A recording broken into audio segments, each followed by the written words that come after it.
그러므로 그리스도 안에 무슨 권면이나 사랑의 무슨 위로나 성령의 무슨 교제나 긍휼이나 자비가 있거든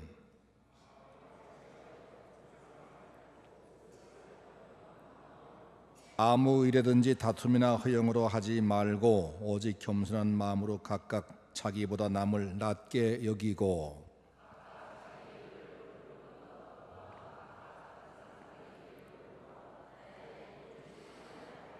너희 안에 이 마음을 품으라. 곧 그리스도 예수의 마음이니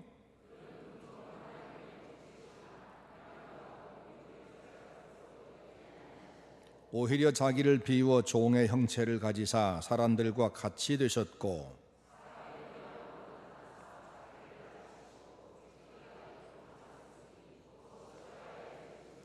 이름으로 하나님이 그를 지극히 높여 모든 이름 위에 뛰어난 이름을 주사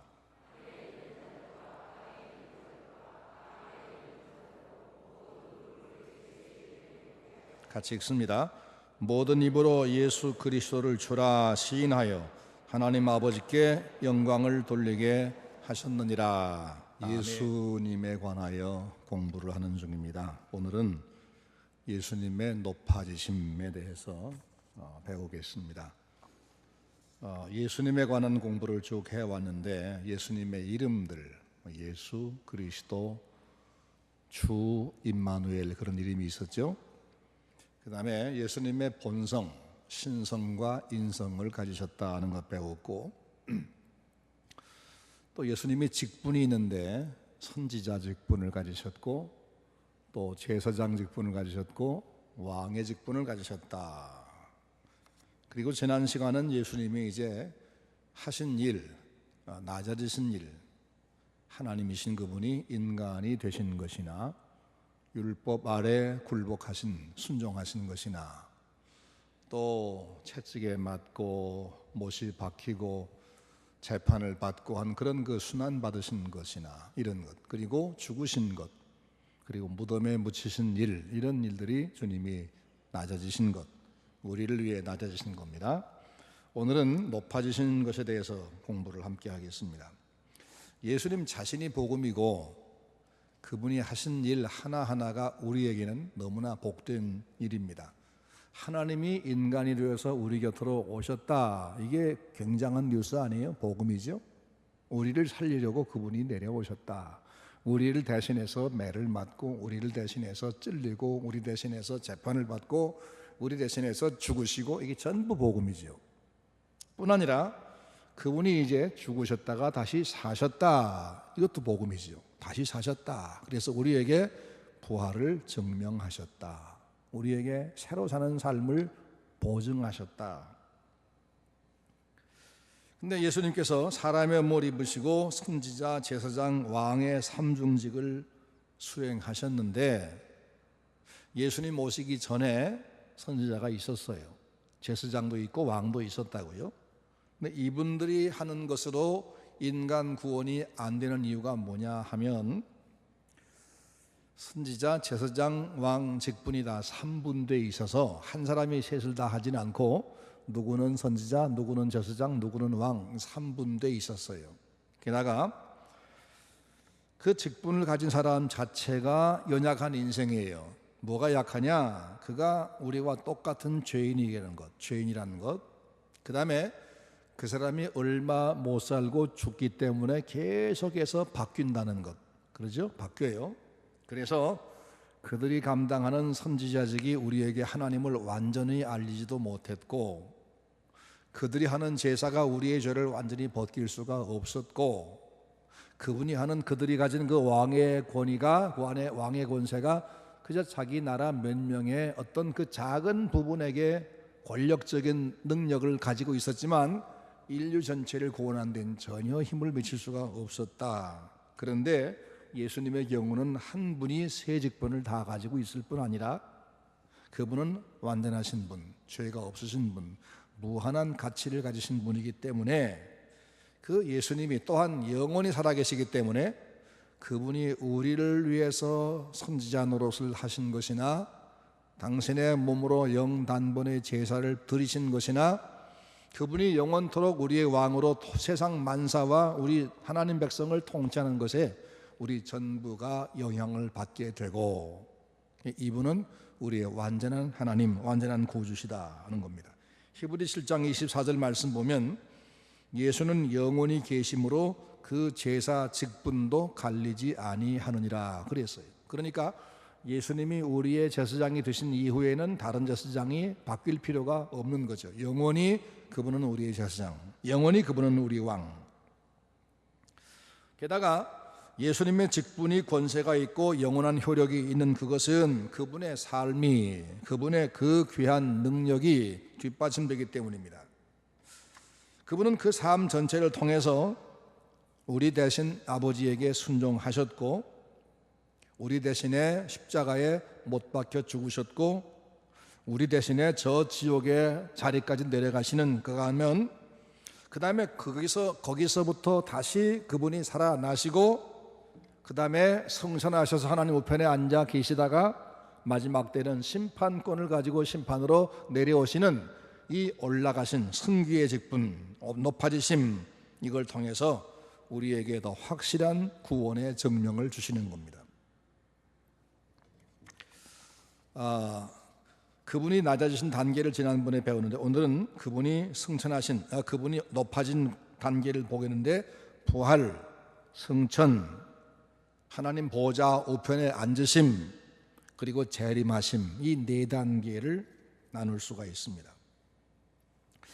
주님은 죽은 지 사흘 만에 다시 살아나셔서 우리에게 뭘 보이시는가 하면, 그분은 근본적으로 그렇게 낮아질 수 없는 분이시다. 거기 영원히 계실 수 없는 분이다. 그분은 본래부터 높은 분이고 영원히 높은 분인데 우리를 위해서 잠깐 낮아졌다. 이걸 그분의 부활하심으로 증명하셨습니다. 그 다음에 40일 뒤에는 승천하심으로써 그분이 본래 천국에서 오신 분이다. 예수님 말씀했죠. 나는 하늘에서 내려왔다. 내가 아버지에게서 왔다 말씀했듯이, 그분이 위로 올라가심, 승천하심으로써 그분이 본래 거기서 왔음을 증명했습니다. 그 다음에 하나님 우편에 앉아 계심으로써 그분은 본래 영원 전부터 만물의 통치자였다. 거기서 그 보좌, 통치의 보좌에서 영원히 세상을 통치하는 왕이셨다는 걸 증명했습니다. 그리고 그분이 재림하심으로써 우리 구원을 완성하는 것을 보여주시는 겁니다. 그러니까 그분이 그 높아지신 단계가 다 우리에게는 복음인 겁니다. 하나하나 보겠습니다. 우선 부활했습니다. 예수님이 부활하신 것은 예수님 한 분만의 부활로 독립된 사건이 아니고, 고린도전서 15장 말씀 보니까 예수에게 소속된, 예수에게 붙은, 예수를 믿는 모든 자의 부활의 첫 열매다라고 말씀했어요. 그러니까 예수님의 부활은 예수님의 부활로 끝나는 것이 아니라 우리의 부활을 담보하는 것이다. 만약 우리 인류에게 부활이라는 것이 아예 없다면 예수님도 부활하시지 않으셨다. 만약 우리 인간이 죽음에서 다시 살고 부활하고 영생의 세계에 가는 그런 가능성이 아예 없다면 하나님이 이 땅에 인간의 모습으로 우리를 구원하러 오실 필요가 없었어요. 불가능하니까. 가능하니까 오셔서 대신 죽으시고 무덤에 묻혔다가 그분이 부활하심으로 우리에게도 부활과 영생을 담보해 주신 거라고 말입니다. 그러니까 예수님께서 이 땅에 오신 것은 우리를 위해서 죽음으로 끝나는 것이 아니라 죽음 뒤에 부활해서 데려가시기 위한 죽음이었다는 겁니다. 마태복음 16장에 보면 빌립보 가이사랴 지방에서 예수님이 물으셨죠. 사람들이 나를 누구라 하더냐? 여러 대답을 하다가 너희는 그럼 나를 누구라 하냐? 그러니까 주는 그리스도이시오 살아계신 하나님의 아들이십니다 라고 베드로가 대답을 했어요. 그때 주님이 곧 뒤이어 한 말씀이 뭐죠? 너 참 복이 있다. 그것을 내게 알게 하니는 내 육신의 어떤 선생이나 부모가 아니라 하늘의 하나님이시다, 우리 아버지시다 라고 말씀하신 뒤에 뭐라고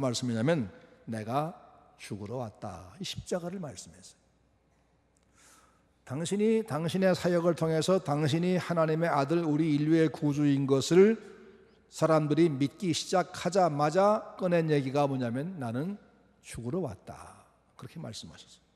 그리고 내가 죽은 가운데 사흘 만에 다시 살아나리라.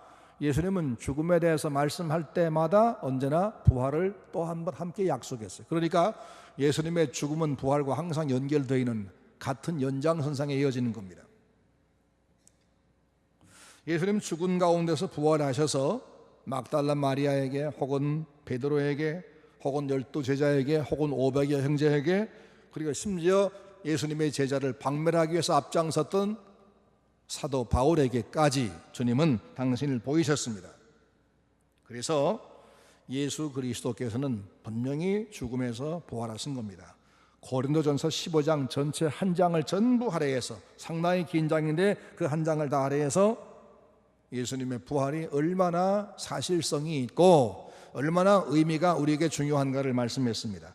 그리스도께서 다시 사신 것이 없으면 너희의 믿음도 헛되고 너희가 여전히 죄 가운데 있을 것이요 라고 말씀하고 나서, 그러나 이제 그리스도께서 죽은 자 가운데서 다시 살아나서 잠자는 자들의 첫 열매가 되셨도다.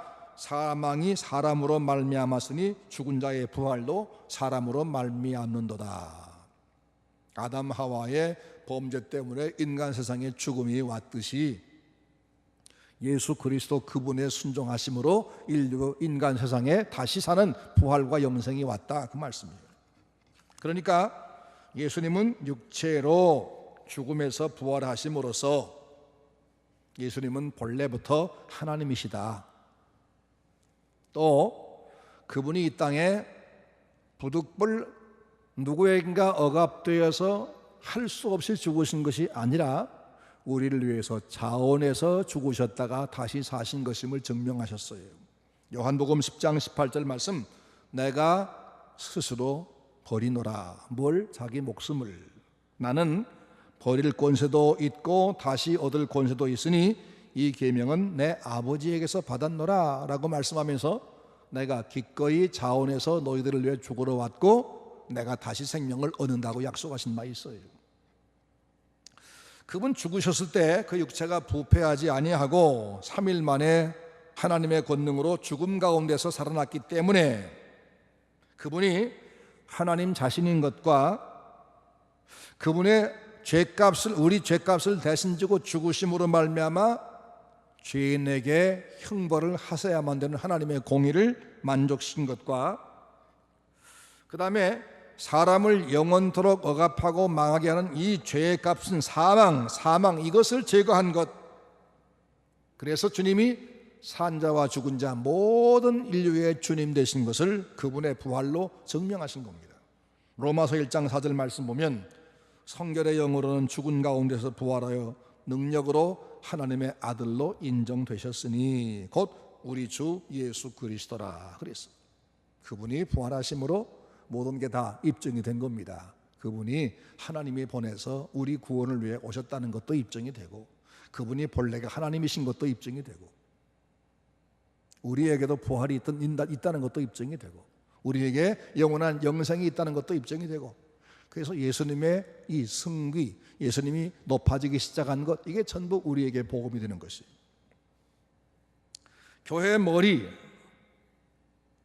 즉 교회의 공적인 대표이신 주님은 죽은 가운데서 부활하심으로 교회에 지체된 성도들 하나하나가 이제는 그분을 믿음으로, 그분의 의지함으로 죽음을 극복하게 되고 그분의 의로움 때문에 우리의 죄가 가려지고 우리도 의롭다함을 받게 되고 우리가 하나님의 자녀의 신분을 얻게 만드셨어요. 로마서 4장 25절, 예수는 우리 범죄함을 인하여 내줌이 되고 또한 우리를 의롭다 하심을 위하여 다시 살아나셨느니라 라고 했습니다. 따라서 그분은 당신을 믿어서 하나님의 자녀가 된 성도들 앞에서 먼저 부활하심으로써 이제는 마지막 날에 죽은 자 가운데 있던 우리 성도가 다 부활하게 된다는 사실을 분명히 증명하셨어요. 고린도전서 15장 55절, 사망아 너희 이기는 것이 어디 있느냐, 사망아 너희 쏘는 것이 어디 있느냐, 사망에 쏘는 것은 죄요 죄의 권능은 율법이라. 우리 주 예수 그리스도로 말미암아 우리에게 이김을 주신 하나님께 감사하노니 그러므로 내 사랑하는 형제들아 견고하여 흔들리지 말며 항상 주의 일에 더욱 힘쓰는 자들이 되라. 이는 너희 수고가 주 안에서 헛되지 않은 줄을 알미라. 여러분, 우리에겐 뭐가 있어요? 부활이 있습니다. 누가 증명해 줬어요? 주님이 증명하셨습니다. 이 주님을 의지하고 주님 믿고 주님 안에 수고하는 우리의 수고는 결코 헛되지 않습니다. 이 부활의 소망을 가지고 날마다 감사하면서 사시기를 주의 이름으로 축원합니다. 그 다음에 성천, 두 번째는 성천하심. 예수님이 부활하신 뒤에 40일 동안을 제자들과 함께 계셨지요. 근데 부활하기 전, 죽으시기 전 주님이 제자와 동거할 때하고 부활한 뒤에 제자와 동거할 때가 다른 점이 있었어요. 부활 전에는 주님이 항상 식사를 함께 했어요. 함께 잠을 잤고 언제나 동행했지요. 그런데 부활하신 뒤에는 필요할 때마다 나타나셨어요.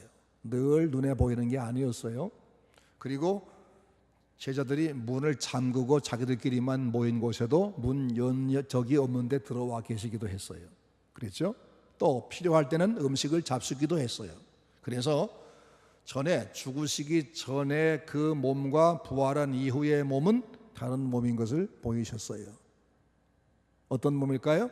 죽으시기 전의 몸은 우리와 똑같이 병들고 늙고 죽는 그 몸이었고, 부활한 후의 몸은 예수님이 마지막 우리에게 재림하실 때 변화시켜 주실 그 완전한 몸, 시간과 공간의 제한을 받지 않는 완전한 몸, 그 몸을 가지고 계셨기 때문에 부활 전에, 죽으시기 전에 주님과 동거할 때 그 몸과 부활하신 후에 40일 동안 동거하던 몸은 달랐어요. 그래서 예수님이 24시간 제자와 동거하지 않기 때문에 저희들은 의심도 했어요. 야, 이거 우리는 이젠 보호자가 없구나. 누가 우리를 먹여 살리고 누가 우리 인도할까? 에라 모르겠다. 갈릴리로 고기 잡으러 가서 거기서 고기 잡아 옛날처럼 살자. 그래서 베드로가 앞장서고 7명이 따라가서 함께 어부질 하다가 그날 밤 아무것도 못 잡고 다시 주님 만난 거 아니겠습니까? 그러죠? 그럼 예수님이 이제 40일 동안 계시다가 그 다음에 그 제자가 다 보는 앞에서 승천하셔서 올라가셨는데, 그 주님이 올라가신 것, 승천하신 것은 무슨 의미가 있느냐? 예수님이 죽음에서 다시 사신 것만 가지고는, 그것만 가지고도 그분이 하나님의 아들이고 하나님 자신이며 우리의 구주라는 것은 분명히 입증이 됐지만, 제자들이 보는 앞에서 하늘로 올라가신 그 사실은 우리에게 더욱 희망과 확신을 주는데, 그게 뭐냐면 그분이 하나님 우편에 먼저 가셔서 거기 계시면서 우리를 위해서 기도하고 우리의 모든 것을 보장하는 일을 하신 겁니다. 여러분, 예를 들어서 정부에 지금 우리나라의 그 정부 직제 가운데 보건복지부라는 부서가 있죠. 보건복지부. 그 공무원들 가운데 의사나 약사도 포함되어 있습니다. 근데 옛날에는 의사들이 거의 없었고 약사들이 많이 들어갔습니다. 그래서 의약 분업 같은 거 할 때 약사 쪽이 유리하다, 그런 얘기를 들은 적이 있습니다. 왜냐하면 약사를 대표해서 거기 들어가 그분들이 그 정부에 입안할 때, 안을 만들 때 약사 출신들이 약사 유리하게 만들거든요. 무슨 얘기냐면 우리와 같은 몸을 가지고 땅에 오셔서 우리 대신에 모든 순환 당하시고 우리 대신에 죽음 당하시고 우리의 구주가 되신 그분이 우리보다 먼저 하나님 우편을 다시 올라가셔서 하나님 우편에 계시면서 항상 우리를 위해서 대신 간구하시기 때문에, 우리 편이 먼저 거기 계시기 때문에, 그러죠? 우리 편된 그분이 거기 먼저 가 계시기 때문에, 그래서 우리의 신분을 더 확실하게 만드셨고 우리의 소망을 더 확실하게 만드신 겁니다. 주님이 먼저 올라가신 것은 그런 의미가 있어요. 부활만 가지고도 충분히 그분이 하나님 아들이시고 우리 구주인 것이 증명이 되지만, 그 모든 제자가 보는 앞에서 올라가신 그것은 우리 주님이 먼저 가셨다, 지금 저기 계셔서 우리를 위해 응원하고 우리를 돌보고 계신다, 이걸 증명하는 겁니다. 히브리 6장 20절 말씀 보니까 그리로 앞서가신 예수께서 멜기세덱의 반차를 좇아 영원히 대제사장이 되어 우리를 위하여 들어가셨느니라. 우리를 위하여 들어가셨다. 어디에? 하나님 보좌 우편으로 우리를 대신해 우리를 위하여 들어가셨다. 그리고 히브리 6장 19절 말씀 보니까 우리가 이 소망이 있는 것은 영혼의 닷 같아서, 닷이라는 것은 배가 어디 정박할 때 이게 내리는 배를 움직이지 않게 땅속에 이렇게 말뚝 박아 놓듯이 하는 거죠. 닷. 우리가 이 소망이 있는 것은 영혼의 닷 같아서 튼튼하고 견고하여 휘장 안에 들어가나니. 예수께서 부활하시고 승천해서 영원한 제사장이 되어서 하나님 보좌 우편에 들어가심으로 거기에 아예 주님이 거기 터를 잡으심으로 우리를 흔들리지 않게 보장해 놓으셨다, 그런 얘기예요. 우리 영혼의 닻이 되었다.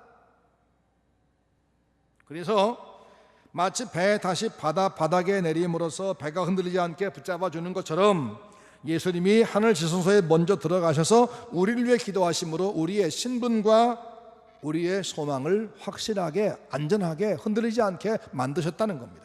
그러기에 예수님이 승천하신 것이 우리에게 너무나 큰 복음일 수밖에 없는 겁니다. 세 번째로 하나님 보좌 우편에 앉으셨다 그랬습니다. 하나님이신 그리스도는 본래 자기 자리인 하나님 우편으로 올라가셨습니다. 그래서 본래 당신의 영광을 회복했습니다. 그리고 본래 가졌던 하늘과 땅의 모든 통치 권세를 회복했습니다. 우리가 주의할 것은 예수님이 승천하신 뒤에야 하나님의 아들로 인정되었다라고 인정되었다는 로마서 말씀 따라서 그 말씀 때문에 마치 그 전까지는 하나님 아들이 아니었는데 부활과 승천 사건 때문에 하나님의 아들로 비로소 인정을 받은 것처럼 오해할 수 있습니다. 하지만 그렇지가 않습니다. 히브리 1장 3절 말씀 보니까 이는 하나님의 영광의 광채시요 그 본체의 형상이시라. 그의 능력의 말씀으로 만물을 붙드시며 죄를 정결하게 하는 일을 하시고 높은 곳에 계신 위엄의 우편에 앉으셨느니라. 그러니까 입증 증명됐다란 말이 뭐냐면 그분이 본래 그 자리에 계신 분이었다, 본래 그런 권능 그런 영광 가지신 분이었다, 이게 드러났다, 그런 얘기. 드러났다. 그럼 거기서 뭘 하시느냐? 우리를 위해서 간구하신다 그랬습니다. 간구하신다. 로마서 8장 34절 누가 정죄하리요?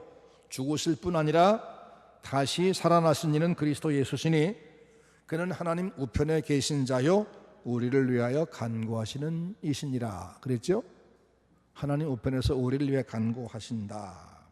또 히브리 7장 25절 그러므로 자기를 힘입어 하나님께 나아가는 자들을 온전히 구원하실 수 있으니 이는 그가 항상 살아서 저희를 위하여 간구하심이라.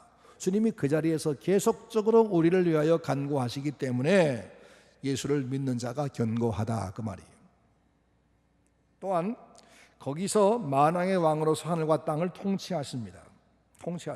영원 전부터 왕이신 그분이지만 다시 그 자리에 올라가셔서 이 땅의 모든 세계와 인류를 통치하신다. 물론 우리를 의의 길로 통치하십니다. 그 다음에 그분이 거기 이젠 우리 주님이 우리를 대신해 죽었던 주님이 다시 올라가 그 왕권을 회복하심으로써 우리들에게도 장차 이 왕권이 주어진다고 성경은 약속해 주고 있습니다. 요한계시록 20장 4절 또 내가 보좌들을 보니 거기에 앉은 자들이 있어 심판하는 권세를 받았더라. 앉은 자들 복수입니다. 심판하는 권세를 받았다. 누굴까요? 성도들입니다. 계속 봅니다. 또 내가 보니 예수의 증거와 하나님의 말씀을 인하여 목배임을 받은 자들의 영혼들과 또 짐승과 그의 우상에게 경배하지도 아니하고 이마와 손에 그의 표를 받지도 아니한 자들이 살아서 그리스도와 더불어 7년 동안 무언다? 왕 노릇하니. 이 첫째 부활에 참여한 자들은 복이 있고 거룩하도다. 둘째 사망이 그들을 다스릴 권세가 없고 도리어 그들이 하나님과 그리스도의 제사장이 되어 7년 동안 그리스도와 함께 왕노릇하리라. 주님이 하나님 우편에 계셔서 지금 본래 가졌던 왕권을 회복하심으로써 그를 믿는 우리들에게도 장차 그런 권세가 주어질 것을 보증하신다는 겁니다. 제가 하는 얘기가 아니라 성경이 그렇게 말씀하고 있습니다. 그 다음에 그분이 거기에 올라가셔서 또 뭐 하십니까? 우리에게 성령을 보내셨습니다. 성령을 보냈습니다. 요한복음 14장 16절, 내가 아버지께 구하겠으니 그가 또 다른 보혜사를 너희에게 주사 영원토록 너희와 함께 있게 하시리니 내가 떠나가는 것이 너희에게 유익이라. 내가 떠나가지 아니하면 보혜사가 너희에게로 오지 아니할 것이요 내가 가면 내가 그를 너희에게 보내리니. 주님이 거기 가셔서 성령을 보내시겠다. 그러니까 오늘 우리가 성령을 받고 성령의 도움을 받고 신앙생활하는 것은 그분이 올라가셔서 성령을 보내신 결과라는 겁니다. 이렇게 주님께서 하나님 우편에 올라가셔서 우리를 간구하기 때문에 우리가 넉넉히 승리할 수 있게 된 겁니다. 로마서 8장 37절, 이 모든 일에 우리를 사랑하시는 이로 말미암아 우리가 넉넉히 이기느니라. 우리가 그분을 강력하게 의지하지 않아서 패배하지, 그분을 내가 철저하게 의지하고 순종하면 어떤 상황 속에도 넉넉히 이길 수가 있습니다. 사도 바울이 한 말이 뭐죠? 내게 능력 주시는 자 안에서 내가 모든 것을 할 수 있느니라. 나는 마술, 요술 방망이가 있어서 내가 하고 싶은 건 뭐든 다 할 수 있다 그 말이 아니고, 그 편지 내용을 쓸 때 그는 빌립보 감옥에 있었다고요. 사방으로 오개쌈 당하고 매를 맞고 미래가 불투명한 절망 중에 있었다고요. 그가 잘못한 게 없는데 오직 복음 전하기 위해서 온갖 희생을 다했지만 지금도 아직도 그런 고난이 끝나지 않고 있었고 미래는 더 불투명했습니다. 그러나 내게 능력 주시는 자 안에 내가 있으므로, 내가 감옥에 있는 것이라고 너희들은 보겠지만 나는 지금 예수 안에 있으므로, 나는 이 어려운 환경, 어떤 환경이 내게 주어진다 할지라도 이 모든 환경 속에서 난 넉넉히 이길 수가 있다, 그런 얘기입니다. 주님이 나를 위해서 대신 죽으셨고, 주님 나를 위해 다시 사셨고, 주님이 나를 위해서 올라가셔서 하나님 앞에 앉아 계시면서 계속 간구하시기 때문에 오늘 이 땅에서 성도가 당하는 혼란이 아무리 극심할지라도, 아무도 모르는 고난과 역경을 나 혼자 겪고 있다 할지라도 내가 그분을 단단히 의지하는 한 나는 그 어려움을 얼마나 이길 수 있도록 주님이 힘주신다는 겁니다. 믿으시기 바랍니다. 감사하시기 바랍니다. 또한 뿐만 아니라 거기에 올라가셔서 우리에게 각종 각양 은사를 믿음의 분량대로 나누어 주셨습니다. 그래서 이 우리를 위해 먼저 가신 그 주님 때문에 우리가 아직도 불완전하고 날마다 실수를 거듭함에도 불구하고 우리는 믿음에 아직도 서 있는 것이고 은혜 보좌 앞으로 계속 전진해 가는 겁니다. 주님이 나를 위해서 하나님 우편에 지금 계신 것이 우리에게는 얼마나 든든한 일인지 모릅니다. 그 다음 네 번째, 재림입니다.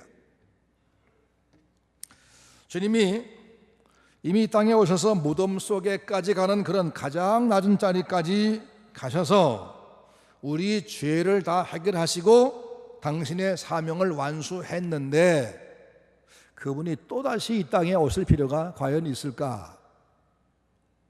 예수님이 왜 또 오셔야 되죠? 재림이라는 것은 다시 오신다 그 말이죠. 다시 오신다. 그 왜 다시 오시느냐? 바로 그분은 산자와 죽은 자를 뭐하러 오신다? 심판하러 오시리라. 우리가 사도신경 외울 때마다 하는 거죠. 그러죠? 우편에 앉아 계시다가 절을 이뤄서 산자와 죽은 자를 심판하러 오시리라. 그렇습니다. 이 땅에 다시 오셔서 다시 죽으시는 것이 아니라 오셔서 이제는 믿는 자와 믿지 않은 자를 가르칠 겁니다. 심판할 겁니다. 그래야 역사가 마무리되고 우주 만물의 구원이 완성이 되고 우리에게 이젠 새로운 역사가 시작되기 때문에 그 새로운 역사를 시작하기 위해서 오셔야만 되는 겁니다. 근데 그분이 오실 때 어떻게 오시느냐? 그 날과 그 시는 알지 못한다고 말씀했으니까 어떤 유명한 목사나 어떤 예언의 능력을 가진 사람이라고 해도 2015년 12월 14일 날 예수님 재림하신다 이런 식으로 말하면 그건 거짓말입니다. 그건 있을 수 없는 일이죠. 예수님께서 뭐라고 말씀해요? 그것을 단속하기 위해서 말씀하기를 그날은 나도 모르고 아들도 모르고 아버지만 아신다 그랬거든요. 예수님이 실제로 모르실까 하는 것은 의심이 납니다. 그분 하나님이니까 모를 리가 없겠죠. 근데 그렇게 말씀하신 것은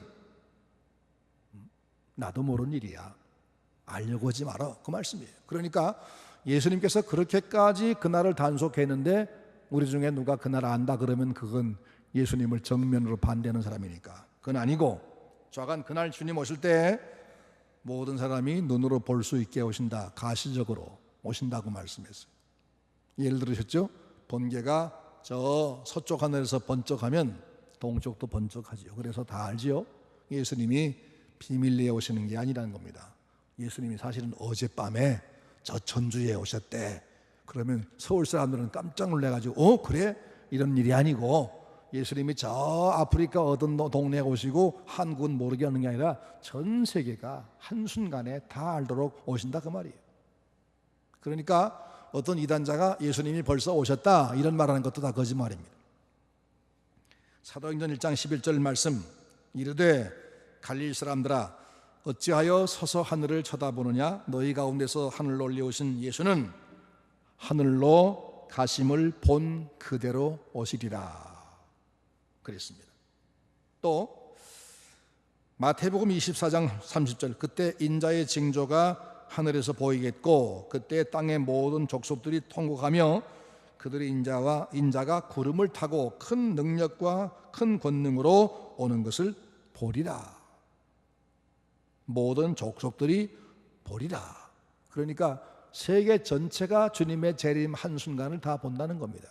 지금은요, 예수님이 그렇게 기적으로 전 세계가 함께 보도록 하지 않을지라도 요즘에는 매스컴이 하도 발달해서 저 아프리카 어디서 일어난 것도 여기 지금 우리가 그냥 몇 시간 안에 다 봅니다. 전 세계가 다 알 수 있는데 그건 TV를 보거나 신문 읽어야 보지만 일부러 누가 다 눈을 감고 라디오를 듣지도 않아도 인류가 다 한꺼번에 알도록 하신다는 겁니다. 그러니까 예수님 초림은 모르는 사람이 많았어요. 2000년 지난 지금도 아프리카 어떤 나라는, 저 남미 어떤 나라는 예수가 누군지 모르는 사람이 많습니다. 지금도 많습니다. 하지만 예수님의 재림은 전 인류가 한순간에 다 알게 된다는 겁니다. 그래서 예수님 재림 모습을 성경은 쭉 묘사했는데 마태복음 16장 20절 말씀 보니까 하나님의 영광을 가지고 온다, 엄청난 영광을 가지고 휘황찬란하게 오신다 그 말입니다. 처음 오실 때 같이 어린애기 모습으로 초라하게 오는 게 아니라는 거 말이야. 그 다음에 마태복음 16장 27절, 천사와 함께 오신다, 혼자 오시는 게 아니고, 그 다음에 마태복음 24장 27절, 번개의 번쩍임 같이 전 세계가 한꺼번에 반짝하고 알게 된다. 그 다음에 마태복음 24장 27절, 구름을 타고 오신다, 구름 타고 오신다. 마태복음 24장 44절, 생각지 않은 때에 방심하고 있을 때 오신다. 그 다음에 사도행전 1장 9절, 승천하실 때 그 모습으로 오신다. 또 데살로니가전서 3장 13절, 모든 성도들을 대동하고 오신다.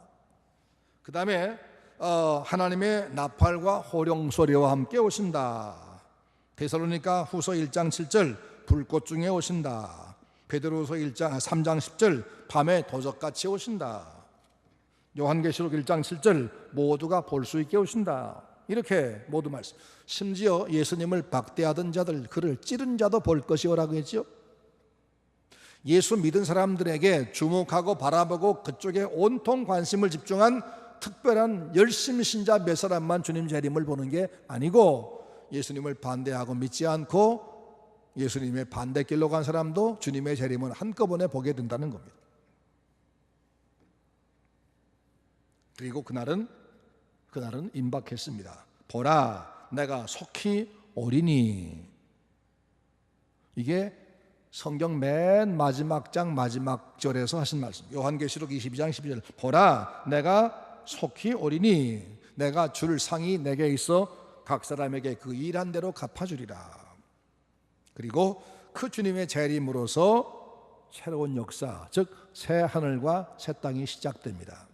지금까지 이 지저분한 인류의 타락으로 망가져버린 이 세상, 이 역사, 이 모습, 이거 다 청산하시고 그리고는 새로운 하늘, 새 땅 시작하신다고 말씀했습니다.